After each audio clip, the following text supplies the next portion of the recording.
Use these 5 simple tricks to take your Roblox game to the next level. First of all, we have Launch Archimedes. Launch Archimedes basically makes a circle. You can change the angle of your circle, which I find is pretty neat. And look, we have a perfect circle.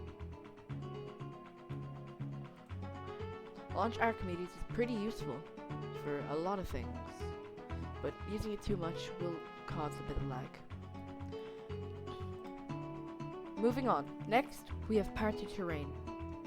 We're going to add in a part, and we're just going to scale it. Party Terrain is self-explanatory. Select the terrain that you want, and press your part, and it makes terrain in the size and shape of that part. Moving on. Next, we have Roblox's built-in animation editor. Insert a rig from the rig builder. We'll say block avatar for now, and press animation editor. From this, you can make everything you want. Like, I'm not an animator myself, but like, you can do anything you really need in animation editor. And yeah, moving on again. Wait, pause the video.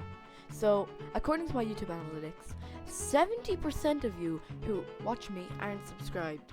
So, don't be that guy and subscribe to me. Now, resume. Next, we have tweens. So, GUI is very boring. So, we're going to tween it. Now, we're going to add a screen GUI. We'll just put a frame in here.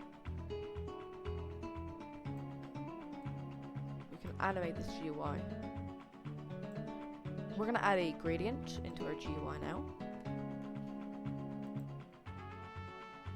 And we're going to set the first color to a pinkish, we'll say.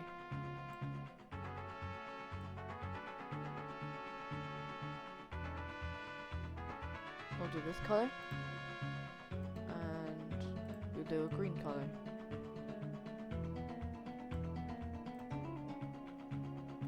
Close. Now we're going to add a UI corner. Now we're going to add a local script inside of this. And we're going to say local TS equals game get service tween service. We're going to do local frame tween equals TS :create script dot parent dot frame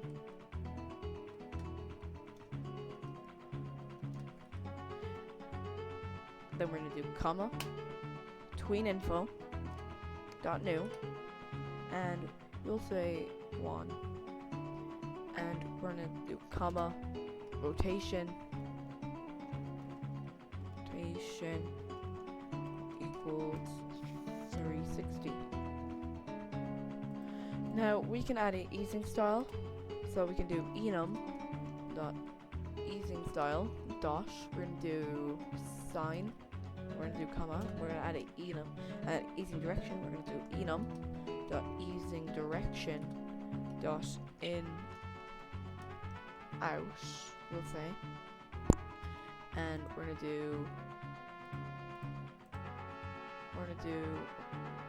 yeah, you can also see whatever you need to put in here at this part.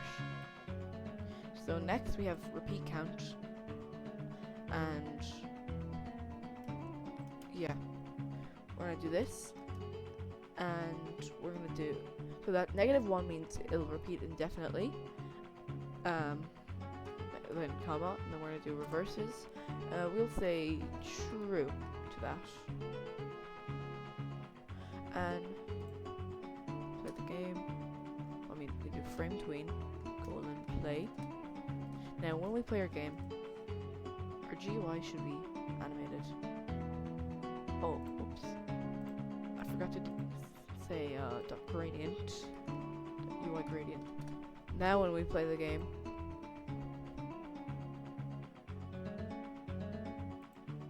yeah, that's your GUI animated.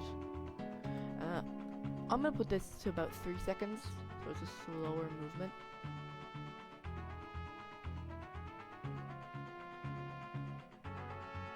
And that's how to animate GUI.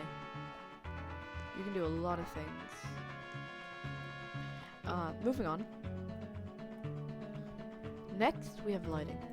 Lighting is very important to have a good atmosphere in a game. So, let me import one of my models that I have. Here we find it. It's kind of broken right now. It's the wrong model, it's an old one, so don't mind me. It's an old model. We'll just make this double-sided and this. Just make it all double-sided. Just kind of weird. The shadows are weird on this thing. But this is how it looks. Let me color it in actually.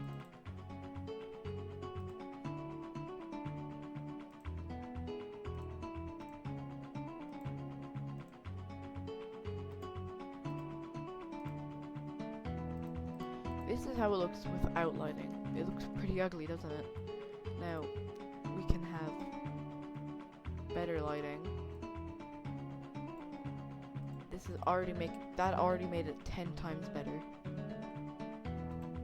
Lighting. We can do soft or whatever. We can change this to this. And see, lighting changes the atmosphere of a game completely. It went from being that to this. You can also change the time of day. Also, the geographic latitude, which is the sun's direction basically. And yeah, we can also do a color correction effect, and we can up the saturation a lot, contrast, and brightness. And you see, these small changes in lighting have already made a huge difference. These aren't the optimal lighting settings. You can always search up lighting tutorials. I'll leave a link in the description for like cartoony lighting, just a lighting guide, and that's 5 tips to enhance your game. Now, I really hope you enjoyed watching, and see ya!